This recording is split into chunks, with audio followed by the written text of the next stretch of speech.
Right now on Weather Nation, we are showing you views from earlier from California as they're getting ready to see lots of heavy rain and lots of heavy snow in the forecast over the next 7 days. And we're very thankful to have with us this afternoon one of the Weather Service meteorologists with the Bay Area, Mr. Braden Murdoch. Braden, thank you for joining us on this Friday afternoon. Let's get straight to the forecast. First off, of course, we have the atmospheric river event in the forecast over the next couple of days. What are just some of the big takeaways that people in Northern California need to keep an eye on forecast-wise? I know that the attention grabber is all the rain that we can see. Some of us north of San Francisco could see potentially over half a foot of rain over the next couple of days.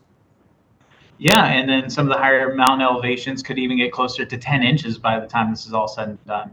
The big thing coming into this is a lot of the San Francisco Bay Area has been in a bit of a lull when it came to our rain chances for January. We had some early rains coming through, adding up to around 1/4 of an inch for a lot of the Bay Area. And then as we kind of went through the rest of January, we really haven't had much. So this is going to really try to make up for some of that deficit.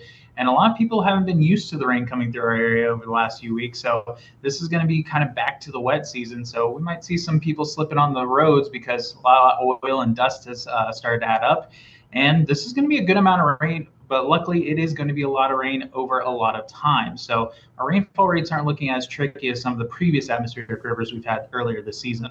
Now, Braden, can you talk about, now I know that for Northern California, during you all's wet season, you all do rely on atmospheric rivers quite a bit. Can you just talk about, some of the pros and the cons of the atmospheric rivers and benefiting Northern California during the wet season? Yeah, so again, California, very fire-rich area. So when we get a lot of this on the wet season, it helps us prevent seeing those fire risks later on into spring and then again into fall where we see some of our higher wind seasons.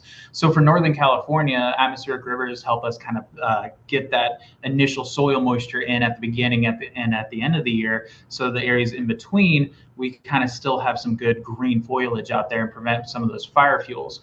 The big thing with atmospheric rivers, though, is it can be a lot all at once. And that's some of the big risks we have with some of these. Earlier in the wet water year, we had back in November a system that dumped almost 20 inches of rain across a lot of the North Bay counties. And that resulted in some widespread flooding.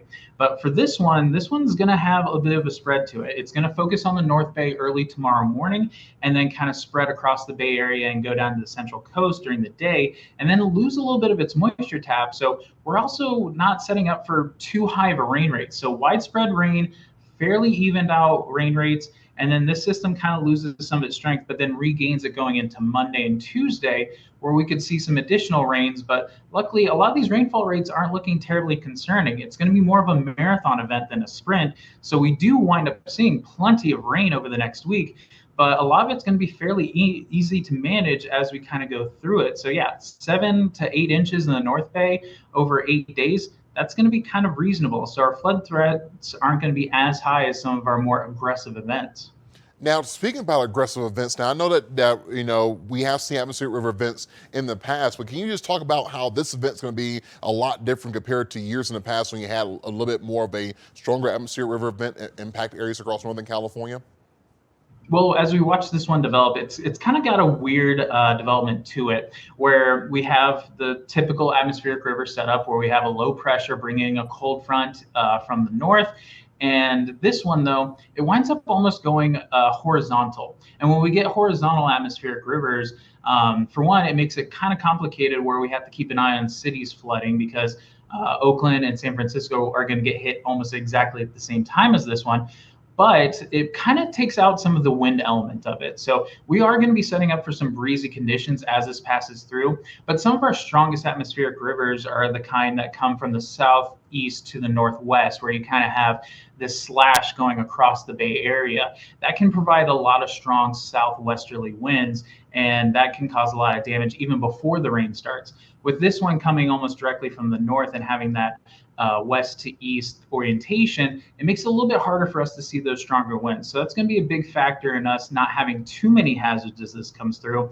And again, since it is progressive and it's moving through at a fair pace and not hitting one place all at once and then staying there, we're also, again, not seeing too much of that flood risk for this one. So this is, as far as atmospheric rivers go, we could still have some flooding here and there, but this is kind of the easier scenario for atmospheric rivers. So it's going to be a lot of beneficial rain, maybe some hazardous conditions here and there, but not very widespread hazardous conditions.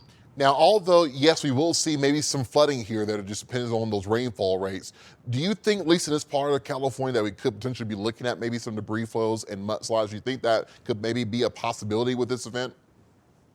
So, of course, there's certain areas with some fresher burn scars, so they're going to be very sensitive to some of those rain rates, especially mountainous regions. Luckily, the Bay Area hasn't had a significant burn scar in a few years, so a lot of those areas have had chances to heal. But as it starts to pass into other regions of California where they have more recent burns, that could be a factor into some flash flooding in those areas.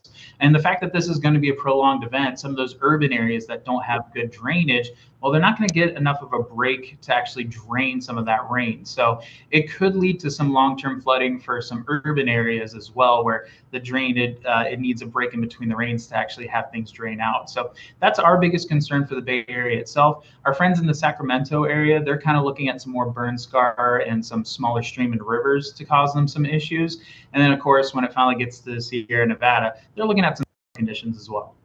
All right, Braden, thank you so much. You gave us a lot of great information, and hopefully everyone has now taken the time to get prepared for this long marathon of rain, but it's going to be a good thing because a lot of us really need the rain just because we're dealing with a lot of big deficits here across Northern California. Thank you for joining us, Braden, and we're going to be back in a couple minutes here on Weather Nation to detail your forecast out east, talk a bit more about the rain threat across the northeast, and to talk a little bit more about the warmer conditions down south headed towards next week.